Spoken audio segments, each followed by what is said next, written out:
as the king of sprinting and the biggest global star at the Rio Games, Usain Bolt plus of Jamaica held aloft his index finger, signaling that he was number one. During introductions Sunday night as a smitten crowd chanted his name. Then Bolt plus proved it again, winning the 100 meters in 9.81 seconds, a coronation that secured his place as the greatest sprinter of all time. He is the only man or woman to win the Olympic 100 3 times, which he accomplished at 3 consecutive games. His main rival, Justin Gatlin of the United States, the 2004 Olympic champion who later served a suspension for doping and was booed Sunday, took the silver medal in 9.89 seconds. Andre de Grasse of Canada won the bronze in 9.91. As the exuberant Bolt ran down Gatlin in the final 40 meters, he pounded his chest. He then blew kisses to the crowd, hugged some spectators and carried a toy Olympic mascot around the track before giving it away. Finally, Bolt struck his signature pose, known as Teddy World, cocking an elbow and aiming his fingers toward the sky, as if launching an arrow or a lightning bolt. He is also favored to win a third straight gold medal at 200 meters in Rio and yet another the most vital member of Jamaica's 4x100 meter relay team. Somebody said I can become immortal, Bolt said. 2 more medals to go and I can sign off. Immortal. Gracious in defeat, Gatlin said of Bolt. He rises to the occasion. He is a great runner. Even an athlete as great as Bolt, though, can be upstaged on rare occasions. That happened Sunday when Wade van Niekerk of South Africa set a world record in winning the 400 meters in 43.03 seconds, shattering Michael Johnson's 17-year-old record of 43.18. Running on the outside in lane 8, where he could not see his competitors, Van Niekerk astonishingly shaved more than 0.4 of a second from his previous career best of 43.48 and more than a second from his season's fastest race before the Olympic final. I was running completely blind, Van Niekerk said, stunned. I was out of my mind. I thought I would lose. Fairly or unfairly, given the tainted state of track and field due to doping, that performance may bring as much skepticism as celebration. For Bolt, Sunday's victory carried both a sense of festivity and farewell. He will turn 30 Sunday as the Rio Games end. He has said repeatedly that these will be his final Olympics.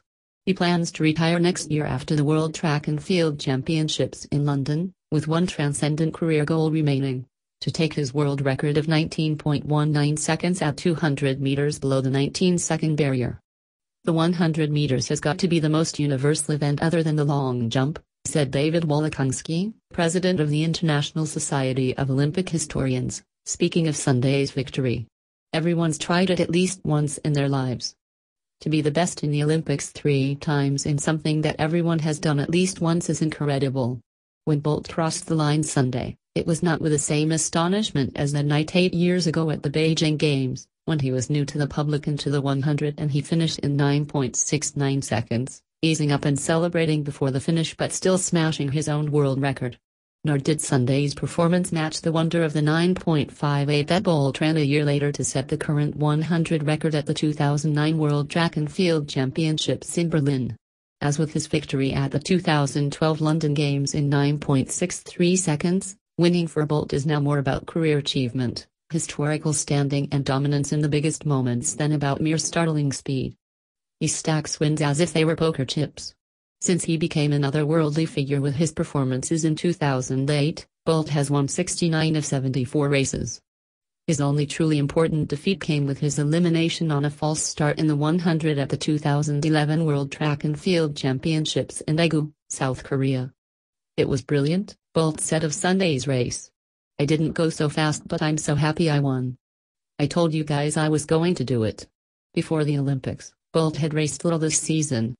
In recent years, he has become vulnerable to nagging injuries in his back that radiate into the muscles of his legs. He withdrew on July 1 from the final of the 100 at the Jamaican Olympic trials with a slight tear in his left hamstring muscle. But Jamaica's rules, unlike those of the United States, which require a top 3 finish to qualify for the Summer Games, allowed Bolt to be injured in the Rio Games anyway. Some U.S. sprinters joked at the time that Bolt always seemed to sustain some injury before the Olympics or World Championships. Sure, they said, he would be ready for Rio. It's a tradition, Tyson Gay said. But sprinting is a lot like boxing in the sense that they are individual and elemental sports, one man against another with his legs or his fists. Slights, real or perceived, become dramatically exaggerated. Bolt said he was disappointed by the joking remarks of Gatlin and other Americans, adding, "I think they have not learned over the years that the more you talk, the more I will want to beat you. It's one of those things. But I'm looking forward to it, should be exciting and they will feel my full wrath as always." In the end, the build-up to the Olympic 100 turned out to be more playful than antagonistic. Bolt held a news conference here featuring samba dancers and a Norwegian journalist who broke into a worshipful rap song, saying he hoped that the Jamaican star would again prevail. Bolt said he was surprised to hear Gatlin booed before Sunday's final. As he often does, Bolt reacted relatively slowly to the starting gun, slower than every competitor but one. He is 6 feet 5 inches, and it can take his body some time to unfurl, like a flag. He also may have grown somewhat cautious after that false start at the 2011 World Championships. Once, one false start was permitted.